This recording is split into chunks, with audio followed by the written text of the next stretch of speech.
Today is May 24th, 2022, and on my way up to Oak Ridge, New Jersey to get a car with the tow truck, I was thinking about the jester in American Pie, and I kind of have a feeling that the jester stands for Jesus, but why is that a good nickname for him?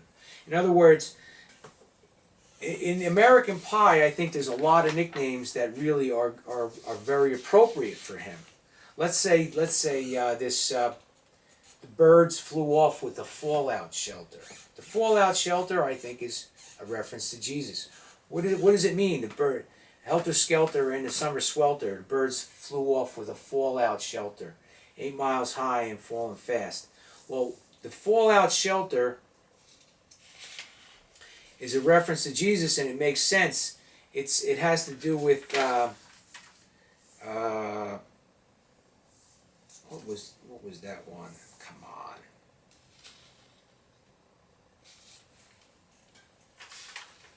Acts 1:9. The birds flew off with a fallout shelter.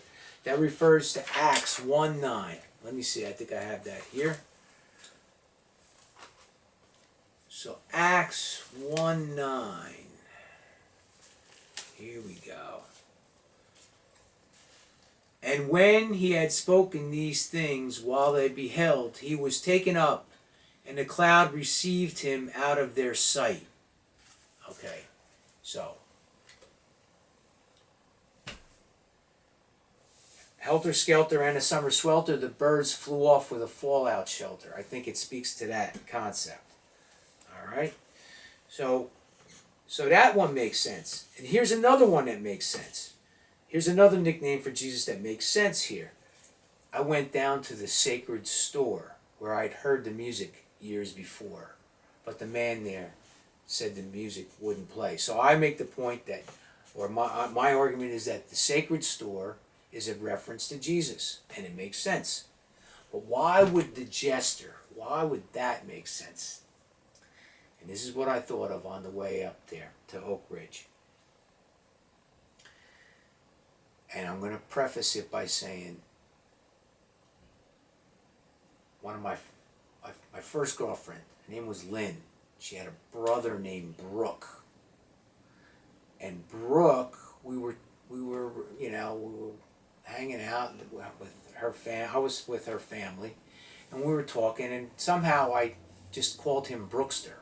Didn't even know it. In my old neighborhood, everybody had a nickname, or we used to make up nicknames for everybody. It wasn't any big deal, but for her, his mother heard this nickname I called him, and she was really it really took her.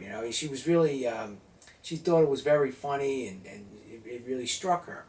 So Brookster. Okay, so now jester. Why it's not like the medieval thing in the court that with the funny hat. It's not that. Everybody thinks it's that. It's not that. It's a nickname for Jesus. Jester. It's the first 3 letters. Jester. Okay? So when they're talking about jester, it's kind of a funny nickname for on his name. Okay? And that I just thought of today. So let's think about this. This song came out over 50 years ago, and just today, I think I made a major breakthrough, okay? And I want to dedicate some of this to Tucker Carlson, who had Don Mclean on his show, and he was asking Don Mclean what the song meant, and they kind of batting it back and forth. Listen. This is the mainline stuff I'm telling you here. Now, I'm not saying I can interpret the whole thing, but I can tell. I'm pretty confident about some of this stuff. Let's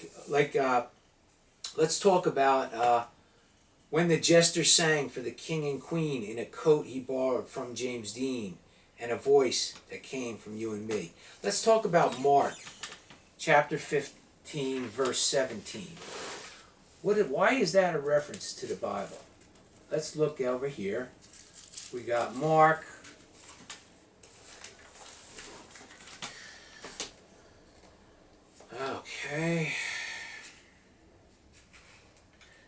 chapter 15, verse 17. And they clothed him with purple and plaited a crown of thorns and put it about his head. So not only do we have the coat he borrowed from James Dean, which is a reference to that purple cloak, they're also talking about the thorny crown in the next line. And while the king was looking down, the jester stole his thorny crown. Gotta be about Jesus. Gotta be.